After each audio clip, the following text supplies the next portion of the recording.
আসসালামু আলাইকুম রহমতুল্লাহ। প্রিয় দর্শক, টঙ্গীর ইজতেমায় তাবলিগের দুই গ্রুপের সংঘর্ষেই ইতিমধ্যে 4 জন নিহত হয়েছে। প্রিয় দর্শক, অবশেষে মুখ খুলেছেন ডক্টর মিজানুর রহমান আজহারী ভাই। তিনি পোস্ট করেছেন, আমরা সেই পোস্টে আপনাদেরকে একটু পড়ে শোনাবো। সবাই ভিডিওটি শেয়ার করে সবাইকে দেখার সুযোগ করে দেবেন। মিজানুর রহমান আজহারী যেটা লিখেছেন, সাত সকালে ঘুম ভাঙতে এমন একটা খবর শুনে রীতিমতো আতকে উঠেছি, অত্যন্ত মর্মাহত হয়েছি, হৃদয় রক্তক্ষরণ হয়েছে ভীষণ। আরে, আমার দেশে এক মুসলিম ভাইয়ের হাতে আর এক মুসলিম ভাই রক্তাক্ত, এই দৃশ্য কেমন করে সহ্য করি। মদিনার আউস ও খাজরাজ গোত্রের ভিতরে ছিল শত বছরের শত্রুতা, দাকুরাল সম্পর্ক বলেও কম হবে না।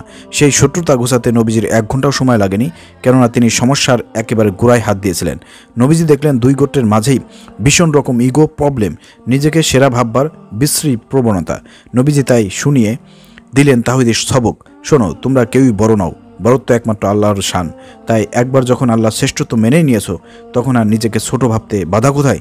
আল্লাহর ইচ্ছায় সামনে নিজেদের সঁপে দাও, সব ভেদাভেদ ভুলে যাও।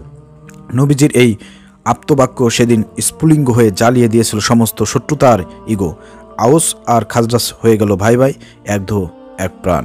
তাবলিগের নেতৃস্থানীয় মুরব্বীদের বলবো, দেশের সবচেয়ে বড় দাওয়াতি প্ল্যাটফর্ম তাবলিগ জামাতের এই সংকটে আপনাদের দায়িত্বশীল ভূমিকার কোনো বিকল্প নেই।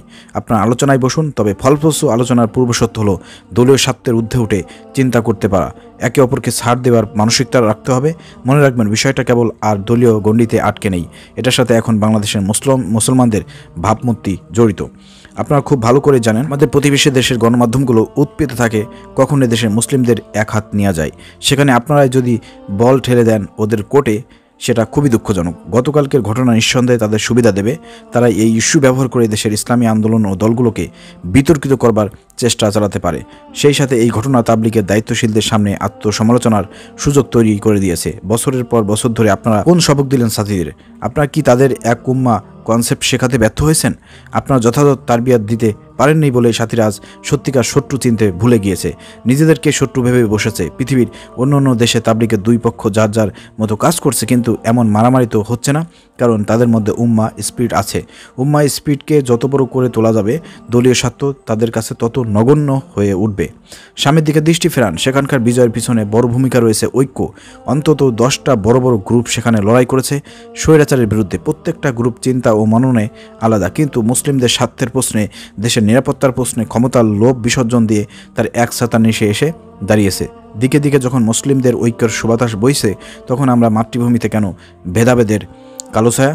তাবলিগের সাথী ভাইদের বলবো, আল্লাহর হস্তে সংযত হন, আল্লাহকে ভয় করুন। মুসলিম ভাই রক্ত ঝরানো আর যাই হোক নবীজির উম্মতের বৈশিষ্ট্য হতে পারে না, ওটা স্রেফ আশাবিয়াত তথা দলবাজি।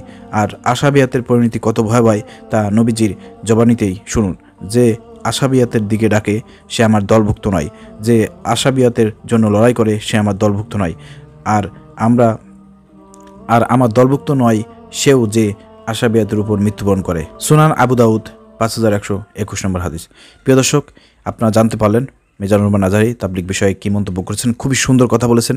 মিজানুর রহমান আজহারীর এই দিক নির্দেশনা ফলো করে তাবলিগ জামাতকে সংযুক্ত হবে এবং সামনে মুসলিমদের মধ্যে এবং তাবলিগ জামাতের দুই গ্রুপের মধ্যে সমঝোতা এবং তাদের মধ্যে ভাই ভাই সম্পর্ক যাতে গড়ে ওঠে, সেদিকে আপনাদের পদক্ষেপ গ্রহণ করতে হবে। প্রিয় দর্শক, আশা করি ভালো লেগেছে।